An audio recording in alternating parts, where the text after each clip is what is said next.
The Auction by Jameson Curnick. The first time I saw it, I was trying to sell a dead woman's clothes. It was all legal, of course. Her storage unit was full of them. She had died in a nursing home with no next of kin, and that meant nobody was paying her bill. Rather than let her abandoned wardrobe hang around for free, it was standard practice in self-storage to wait until her balance was 36 days past due before sending it to auction.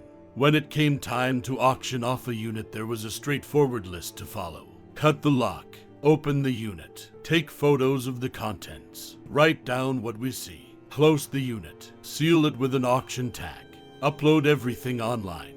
At the time, I had just been transferred to a new facility, but I had been working in storage for several years. As an assistant manager, I was already used to bouncing around and filling in where help was needed. I bought into the idea if I did whatever I was told eventually, that would lead to a raise or a promotion. It barely led to the first and never seemed to lead to the latter. The site manager, Dwayne, was a solemn middle-aged man who always seemed tired and never had much affinity for small talk. The long periods of silence were tough, but I did my best to stay busy by attending to customers or cleaning the facility. On the day we were scheduled to cut locks, I found Dwayne the most talkative I had ever seen him.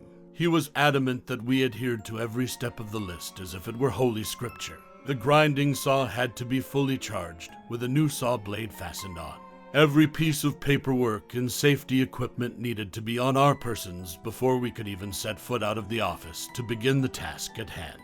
I'll admit I was a bit annoyed that when Dwayne finally decided to talk, it was only to bark orders and lecture me about a process I had already been through 50 times. I remember the last thing he demanded before we locked up the office. Make sure you do whatever I tell you to when we cut this lock. It was such an out-of-place statement. I understood there was a legal process that we needed to follow, but Dwayne was taking it way too seriously for what they were paying us. Prepping a unit for auction required 2 employees to be present. The company tells you it's for legal purposes, as you're not allowed to touch anything or enter the unit at all.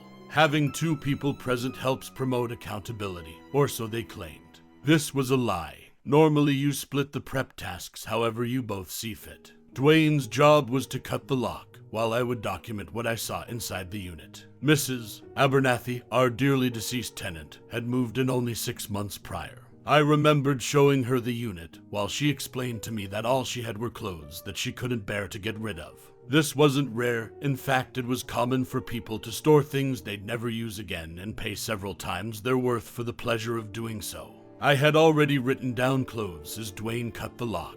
Orange sparks lit up the long, unremarkable hall of identical units as the saw cut through the steel padlock. I still recall the metallic thunk the severed lock made as it smacked into the concrete floor. Dwayne pulled open the metal roll-up door, and there it was. It stood at least 7 feet tall. I almost mistook it for a piece of art at first. It was made of what appeared to be thin strips of the same sheet metal used to make the door Dwayne had opened. The strips were layered and twisted into long coils that formed rough equivalents of a torso and limbs, giving it a simulated humanoid shape. There were small gaps in the sheet metal where the metal bent and wrapped, each stuffed with torn clothes, children's toys, and what can only be described as chunks of viscera. Its head was no more than a slightly thicker coil of metal, but I saw what I prayed was doll hair pouring out over several strips. Inside a nearby gap, a small eye stared at us, but I could not tell if it belonged to a doll's head or something worse. "Don't move," shouted Dwayne. I obeyed. My confusion was quickly replaced with terror as I realized whatever we were staring at was alive. I could see the slight sway in its stance, and I could hear the light clatter of metal as its entwined pieces loosely collided. "What the fuck is that?" I asked, my instincts telling me to disobey Dwayne's command. I wanted to run. I wanted to get away.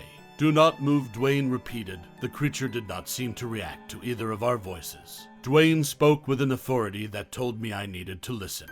I stood still for what seemed like ages, though I doubt it was more than a few moments before what came next.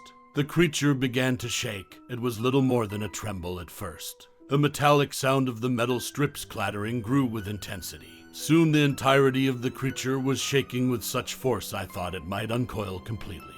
The narrow halls made of concrete and metal bounced the horrible sound in an echoing loop. It was then Dwayne leapt, grabbing the handle of the door and slamming it down to the floor, separating us from the creature with only the thin layer of sheet metal. The sound stopped almost immediately. When Dwayne finally convinced me the threat had passed, I had far more questions than he had answers. The previous owner of the facility had been with him the first time Dwayne had seen it, which was over 6 years ago. Having sold the facility to my company, the outgoing owner felt he had to prepare the new incoming manager. Prepare might be overstating it, as Dwayne had learned the rules but never the reasons why. He finally shared them with me, convinced that I would never have believed him had he tried to warn me ahead of time.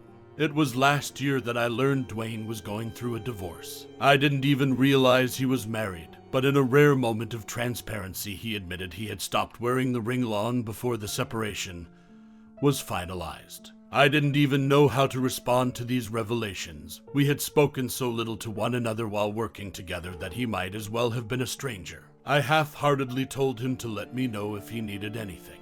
He only nodded, and just like that we returned to the familiar silence that defined our working relationship. Thinking back, I do remember how tired he looked after that. His sunken eyes glazed over and tinted yellow as he went through the daily motions on near autopilot. He was nearly 15 years my elder, so any advice I could give felt inappropriate and out of place considering we were acquaintances at best. Dwayne's spiral lasted 10 months before I believe he just reached a breaking point. It was lock-cutting day, and we prepared for the task like we had many times before.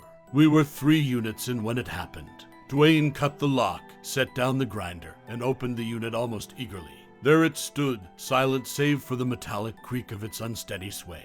We stood still, which was second nature at this juncture. It was then that Dwayne turned his head to face me. I dared not move an inch, but my extreme surprise must have been evident on my face. "I'm sorry," was all he offered, before walking directly towards the creature. He took 2 steps forward before long metallic tendrils shot out from the being, a screech of grinding metal drowning out my screams. The flood of aluminum tentacles engulfed Dwayne in a violent cocoon before pulling him inside the unit. I leapt forward, reaching for the door handle as the tendrils turned their attention to me.